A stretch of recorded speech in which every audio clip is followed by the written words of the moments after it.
Como dito no primeiro vídeo, após a Guerra dos Emboabas, os paulistas precisavam encontrar ouro em outro local e acabaram chegando até Cuiabá em 1719, na bandeira de Pascoal Moreira Cabral. O caminho era feito pelos rios, iniciando pelo Tietê, na cidade de Porto Feliz. Potunduva era um ponto de parada obrigatório de toda a expedição monçoneira. Vários são os escritos oficiais que descrevem a beleza e a importância deste local durante as expedições. Ali, as canoas com mais de 10 metros de comprimento eram consertadas, carregadas de mantimentos, ferramentas e medicamentos. Havia local seguro para descanso e alimentação, com comércio tomando proporção de vilarejo. Era um dos únicos lugares habitados pelo caminho entre Araritaguaba, como era conhecida Porto Feliz naquela época, até Cuiabá, com sua abundância de ouro nas margens do rio. Por isso Potunduva era tão importante. Todos os habitantes dali estavam ligados de alguma forma para expedições monçoneiras, seja no comércio ou na estrutura local. Em 1780, Sua Majestade encarregou o astrônomo Dr. Francisco José de Lacerda e Almeida de percorrer o caminho das monções. Ele registrou um livro e ali ele marcou sua passagem por Potunduva. No diário de viagem de 1780, na folha 83, se lê: a primeira cachoeira que passei foi Itapuá, e pouco depois a do sítio, assim chamado por estar fronteira a um lugar chamado Potunduba, onde houveram moradores e parentes de meu guia, os quais retiraram-se por estarem muito longe do pasto espiritual, e não pela má qualidade do terreno, que conforme se explica o piloto, que também ali assistiu por alguns anos, era este o lugar, a nata das terras. Com efeito, se pelo ocopado, viçoso das árvores, a grossura dos troncos, se pode julgar de boa ou má qualidade da terra, posso dizer que não será fácil achar melhores do que esta. Este lugar deserto está no princípio de um estirão, e cujo fim está a cachoeira chamada do Estirão.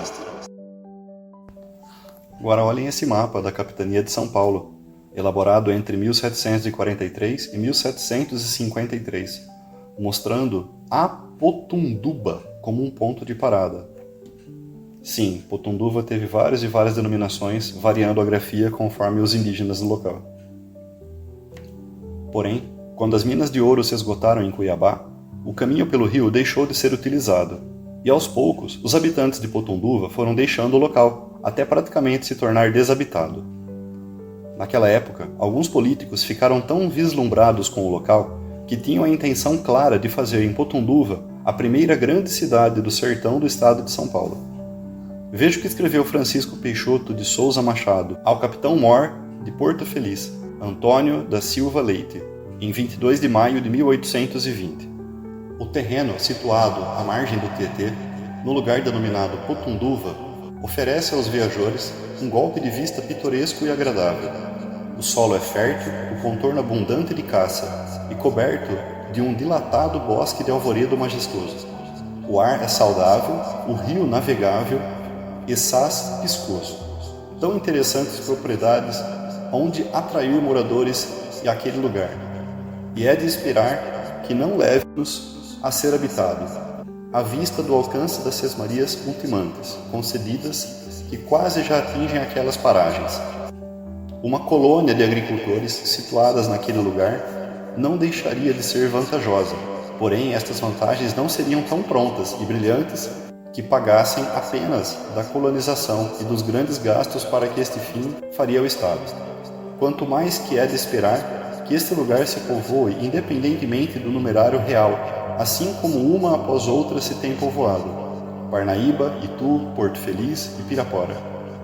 A causa da imigração dos antigos habitantes de Potunduva para esta vila talvez não tivesse por causa a falta de sacerdote. Antes me parece que, cessando as expedições, iam e viam de Iguatemi, cessou por consequência a venda da exportação dos gêneros coloniais de Potunduva, e por isso desampararam os colonos aquela paragem fértil, porém infestada de selvagens, e pouco visitada, então pelas monções do povoado. Eu me encho de prazer por haver no distrito do meu comando homens de vistas tão patrióticas e filantrópicas como o superintendente. É desejável que, a tão nobres sentimentos, se achassem juntos os talentos, ciência e gênio necessários ao fundador numa colônia de qual talvez dependam a série de sucessos que depois aparecem. Se em tempo como este, em que a população desta província se acha atrasada pela numerosa imigração e os seus habitantes têm feito as capitanias adjacentes, agora que talvez a província não pode sustentar gastos extraordinários, fosse possível perpetrar-se a fundação de uma nova colônia. Quanto mais vantajoso, então, seria a colonização da margem do Paranã, fronteira à foz do Tietê, a légua e meia de distância de praia, onde já não tem influência as emanações insalubres que exalam as margens apauladas daquele rio. A povoação daquele lugar, interessante por sua posição física e política, seria aumentada por mais de 4.000 selvagens amigos dos portugueses, cujos braços atendia a fecundidade do lugar. Tornariam em breve aquela colônia considerável e florente. Por meio da navegação do Tietê, exportariam para esta vila o supérfluo da colônia, e pelo Tabagi acima levariam preciosos gêneros de lavoura para o sul da província. A mesma colônia de Guarapava receberia dado Paranã um novo alento. Os bárbaros do Tabagi, vendo-se cercados dos portugueses, despojar-se-iam de sua fereza, fazendo-se vassalos dos mais grandes dos soberanos. Consentiriam aos paulistas colherem os preciosos diamantes que rolam nas áreas de Tabagi. Os navegantes de Cuiabá, tendo os mantimentos naquele ponto de sua rota, poderiam levar, em vez de víveres, por quantidades de volumes mercantis, que tornariam mais lucroso o comércio. As vantagens políticas saltam aos olhos. Estou persuadido que seria fecundo em grandes lembranças o nome daquele grande que empreendesse e executasse naquela colônia a fortificação. É o que posso informar a Vossa Excelência e só pode sentenciar definitivamente. Quartel de Porto Feliz, 22 de maio de 1820. Antônio da Silva Leite, Capitão-Mor. Afonso Tauane, quando escrevia o seu livro sobre as Monções, foi pessoalmente atrás das pessoas para ouvir os relatos de história oral. Quem relatou sobre o milagre de Frei Galvão foi o Sr. João Evangelista Pompeu dos Campos, que na sua infância ouviu dos mais velhos as histórias das monções. Entre os diversos monçoneiros que iam até Cuiabá, Manuel Portes Machado era um dos mais conhecidos e respeitados. Quem contratava os seus serviços recebia com precisão o prometido, pois ele lidava com dinheiro com muito respeito e confiança. Era um homem de posses, haja vista ter recebido uma sesmaria em 1781, próximo de Porto Feliz, onde cultivava milho, café e outros grãos. Mas também era conhecido entre os seus subordinados por ser um homem muito agressivo nos castigos que aplicava. Depois de diversas expedições até Cuiabá, Portes estava retornando de sua última viagem sem saber. Em 1810, na margem do rio Tietê, na fazenda Santa Cruz, após atracar as canoas em Potunduva para jantar, o mestre Manuel viu novamente o seu subordinado fazendo corpo mole. Segundo o relato do Sr. João Pompeu, esse subordinado possivelmente se chamaria Apolinário. O mestre monçoneiro Manuel teria chicoteado Apolinário como castigo por não ter ajudado durante a expedição. Machucado e ofendido, Apolinário aproveitou a oportunidade de encontrar o seu mestre de costas enquanto fazia uma ronda e desferia um golpe certeiro de facão. Ferido com hemorragia e à beira da morte, Manuel Portes implorou por confissão, chamando o Frei Galvão.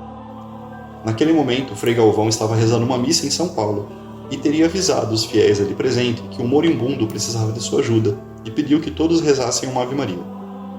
Nesse mesmo momento, através do milagre da bilocação, Frei Galvão apareceu no meio da mata em Potunduva, se aproximou de Manuel, conversou em voz baixa em seu ouvido, ouviu a sua confissão, deixou o monçoneiro já morto no chão e retornou para a mata, desaparecendo misteriosamente, assim como apareceu.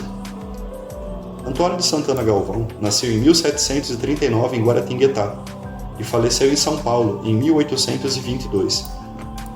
No dia 11 de maio de 2007, o Papa Bento XVI reconheceu Frei Galvão como o primeiro santo brasileiro. Porém, esse milagre da bilocação em Potunduva não entrou no rol de eventos reconhecidos pelo Vaticano.